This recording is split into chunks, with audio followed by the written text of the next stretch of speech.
Bom dia, bom dia! 24 de março, segunda-feira, graças ao nosso bom Deus. Mais um dia se inicia. Continuamos a leitura do livro Cicatrizes, da autora Sharon Jaynes.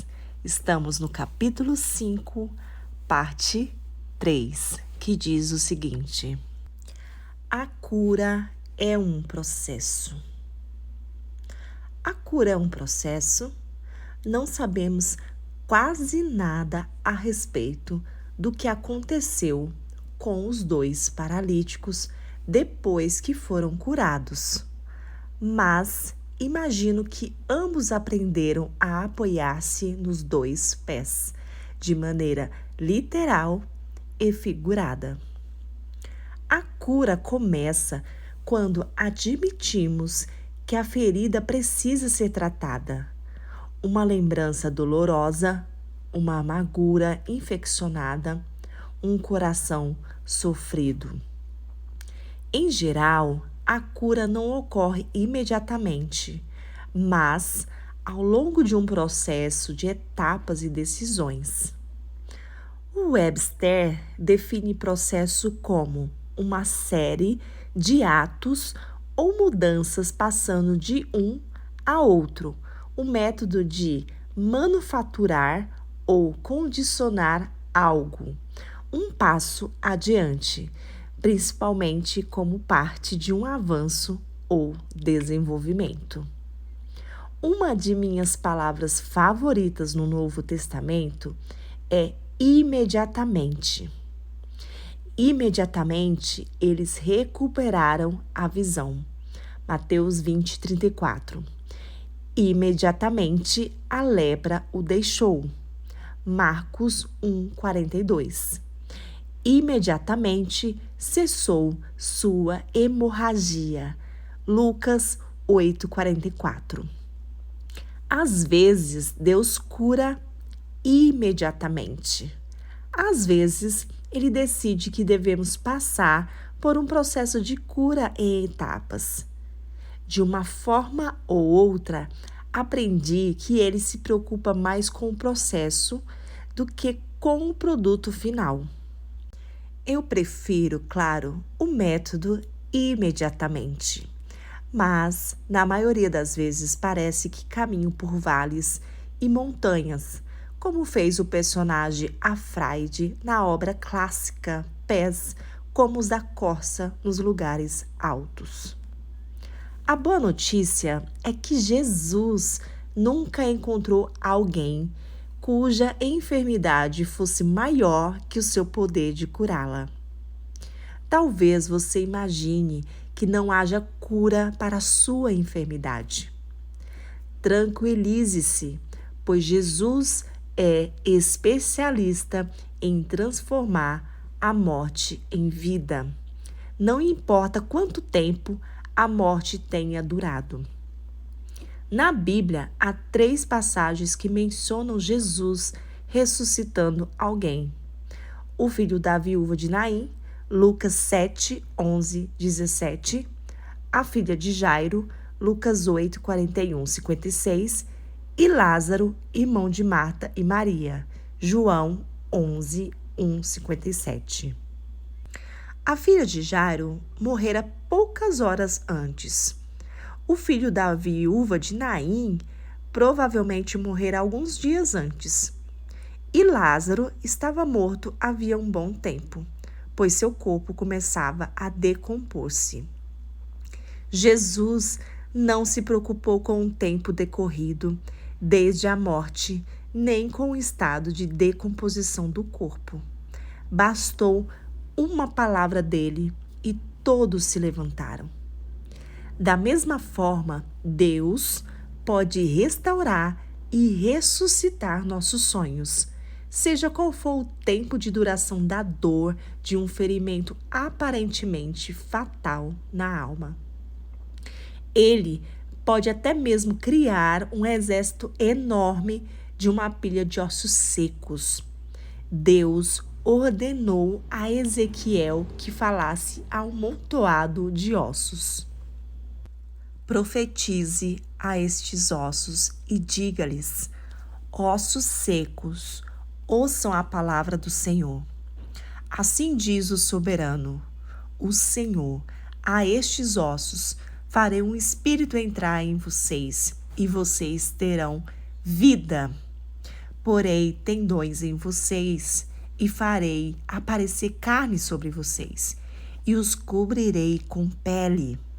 Porei um espírito em vocês, e vocês terão vida. Então vocês saberão que eu sou o Senhor. Profetizei conforme a ordem recebida, e o Espírito entrou neles, e eles receberam vida e puseram-se em pé. Era um exército enorme. Ezequiel 37, 4, 6 ao 10.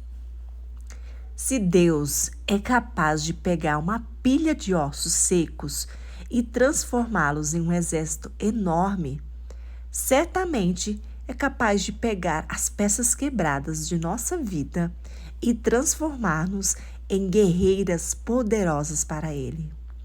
Eric disse certa vez: aparentemente, as circunstâncias podem arruinar nossa vida e os planos de Deus, mas Deus não fica de mãos atadas no meio das ruínas. Chorando a perda. Beth é uma de minhas amigas mais queridas. Foi casada durante 24 anos até o dia em que seu marido desistiu do casamento e foi embora. Ela é uma cristã de muita fibra e durante 5 anos exibiu um rosto feliz, contando a todo mundo, inclusive a ela própria, que Jesus é suficiente. Beth tem 2 filhos adoráveis que amam o Senhor e ambos atuam em ministérios diferentes. No entanto, tentei descobrir se ela era a primeira pessoa que conheci que pulou a fase do sofrimento subsequente à devastação do divórcio. Ela não era. 5 anos após o divórcio, Beth e eu estávamos conversando por telefone a respeito do homem maravilhoso com quem ela saía havia 2 anos. Beth, o que há de errado com o Andy?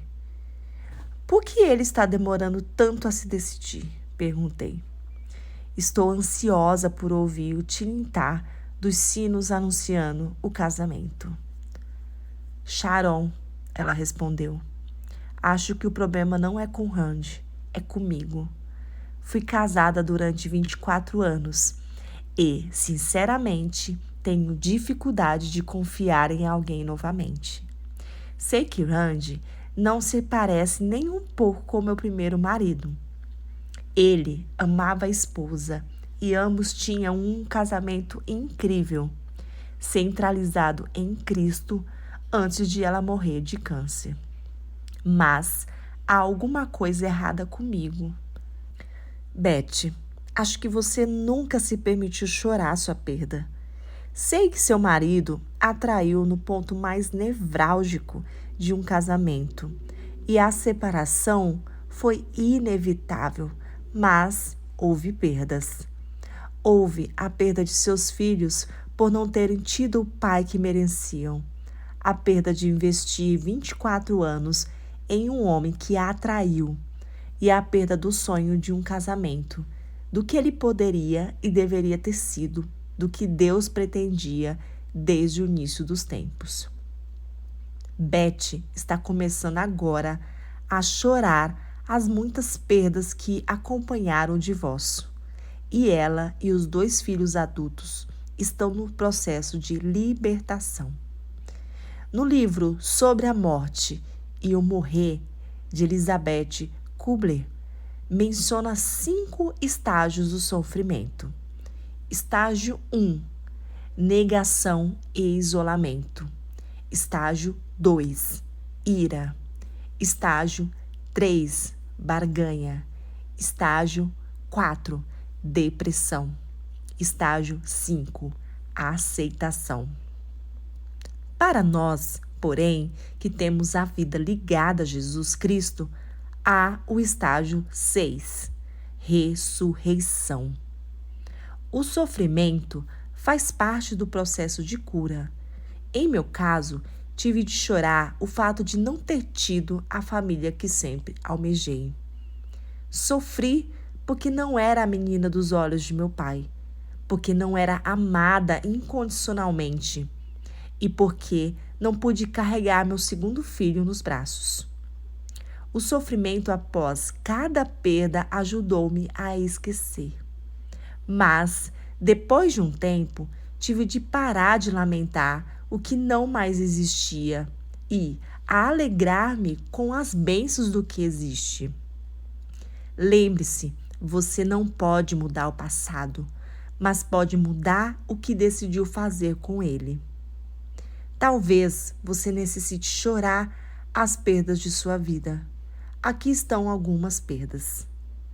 Perda da inocência, perda de uma família carinhosa, perda de amor incondicional, perda de aceitação, perda de segurança, perda da virgindade, perda de um relacionamento íntimo com sua mãe, perda de um relacionamento saudável com seu pai, perda de confiança, perda de instrução, perda de emprego, perda do casamento, perda do cônjuge, perda de um filho, perda de amizade.